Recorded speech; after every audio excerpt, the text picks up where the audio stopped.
So yesterday, a lot happened, okay? A lot happened. I hope you guys have had time to process, catch up on the videos. I've tried to break them down issue by issue, yeah? Because there's just way too much to cover all in one video. And I love to cover them in pieces, in segments, so that we can tackle and block. Because here's the thing. We have gone way past justice for SENZO MEYIWA.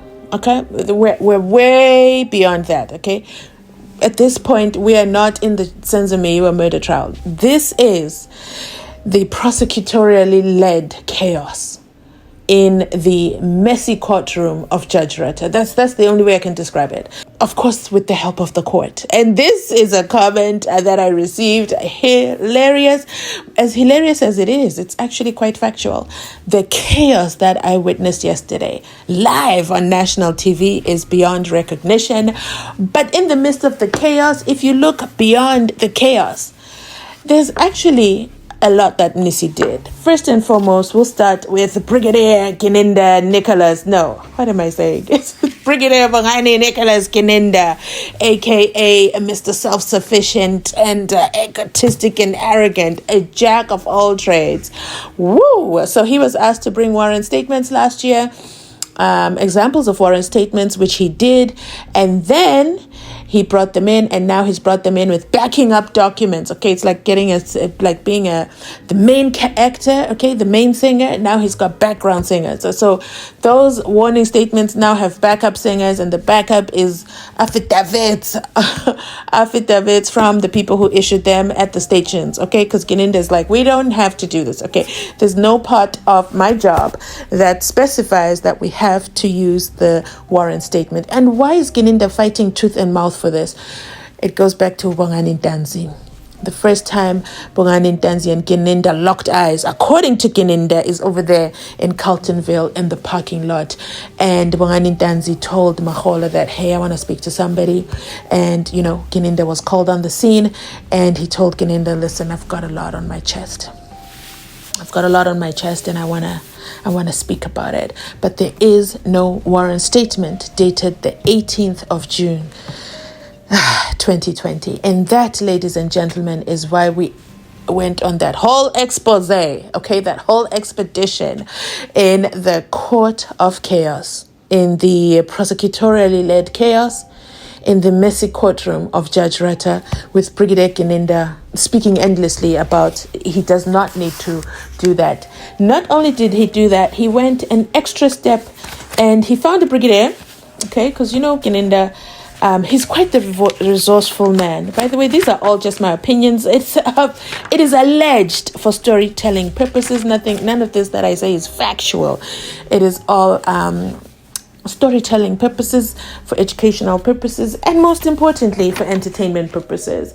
We found out from the Brigadier Gininda that he doesn't agree with Mrs. assertions, okay, that he was supposed to write down the warrant statement. He literally says, I disagree. I'm sitting with a statement, okay, from Brigadier Ninaba, who is the head of policy in Dontoni in the component government legislation and policy division of legal services from SAPS. I'm just going to call it the Donton legal department, okay, because that's a mouthful. So this brigadier, surprise, is the author of the book that Umnisi has brought to the court's attention. And that book is called Iqabane. Now, that book is 448 pages.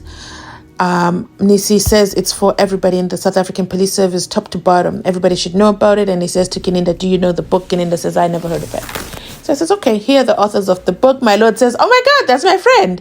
There's a list of authors. One of them happens to be Judge Rutter's friend. He was also a professor at Vids and okay, the judge is so excited to tell us about him. He happens to be an author of the book. Okay. So, what have we found out about the book? We just turned to the South African government website. And this is dated the 27th of June, 2006. I want to believe Brigadier Nicholas Gininda was already in the South African Police Services at the time. I'm not sure what rank he held in 2006, but he most definitely was employed at SAPS then, because he has 30 years experience with SAPS, okay? unless he had some breaks in between going to work somewhere else, like the other lady who works, in the canine unit. But you know what? Asiko lapo. Stick with me. Let's read this. It's dated the 27th of June 2006. SAPS to launch Iqabane. Ooh, did you hear that? SAPS launches field guide for operational police officers. Today, the South African Police Services held a launch for a booklet named Iqabane, which is a pocket-sized field guide for operational police officers. The field guide was drawn up by the SAPS Legal Services and is intended for policemen and women who attend to complaints, work in the community services center, patrol the communities, arrest perpetrators, and are usually the first on the crime scene. Let me know drop a 1 in the comment section if you need me to read that one more time. Should have been doing this live. But the article goes on to say, or should I say the announcement, okay? It goes on to say, this is not a media house. No, it is the government itself that is launching this announcement, okay? I'm reading it off their website, okay? I've done the fact checking. It's the government's websites, okay? Next thing, the announcement goes on to say, the booklet will, we are sure, become an invaluable tool to all police officials, as it is easy to carry around and to use to refresh one's memory on the spot.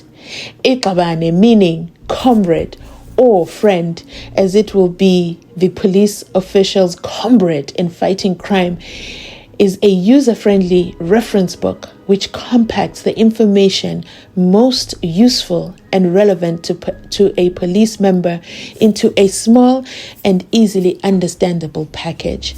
The booklet consists of an introduction which explains the legal responsibilities of the South African Police Services, a short discussion on our code of conduct, rules and regulations relating to driving state vehicles, the duties of a commissioner of oath, as well as the format and contents required in an affidavit, and the correct use of warning statements.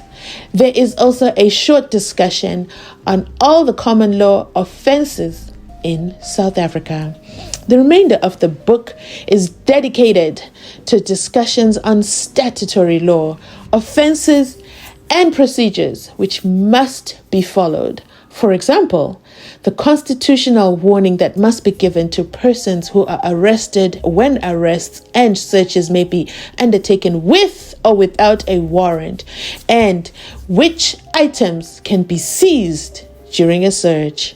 A variety of other relevant topics are also covered, including information on counterfeit goods, dangerous weapons, firearms, domestic violence, corruption, dagamezwa, and the things people do to children that they shouldn't be doing it, because there's no way I can say that word aloud. YouTube will just take this video all the way down, okay? All issues are frequently confronted by the police members on beat. For inquiries, please contact the Senior Superintendent Naidu. Cell phone has been provided, and this announcement again has been issued by the South African Police Services on the 27th of June 2006, and their website is saps.gov.za. Now, let me know your thoughts with regards to this, but most importantly, they do say it here. Which department did the brigadier that Gininda introduced work in? The same department is mentioned here.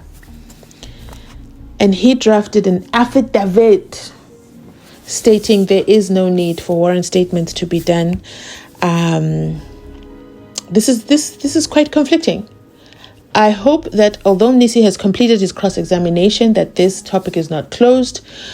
I'm not sure, because it also talks here about how the correct use of warning statements.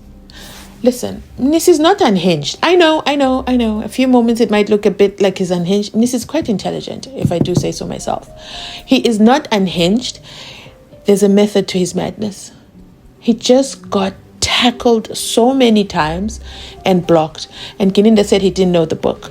Drop it to in the comment section if you believe Gininda genuinely does not know the book. Allegedly, according to his testimony. I believe he knows the book, and he realized if he acknowledges the book, he's jumping into the deep end without a vest and he cannot swim. So he said the best thing, I don't know the book. Never heard of it. I can't comment on it. Sorry, not sorry. That is Gininda's position on the book. Let me know your thoughts in the comment section down below with regards to this. Thanks so much for watching. Before I sign off, somebody left a comment and said, where's Patricia Mashale when you need her? Where is Patricia Mashale when you need her? And you know what? It's as if, Patricia Mashale heard your cry. Patricia says, she actually shares the book. She shares the book in PDF format, and she says, Iqabane. Don't come for me for the pronunciation. Iqabane. This is the book that Nisi refers to. I struggled saying Iqabane. Iqabane. Let me know your thoughts in the comment section down below. I absolutely would love to hear from you. Thanks for watching. Remember to like, comment, and subscribe. Thanks for watching the ads as well. 45% of you are watching and are not subscribed. Please take a moment. Check if you're subscribed. Just check if it's red. Then hit it. And then it should say subscribed with the D at the end to confirm that you are part of the channel. And when you hit that subscribe button, there's going to be some color animation that comes up. And that is it from me today. Thanks so much for watching. I will catch you on my next upload.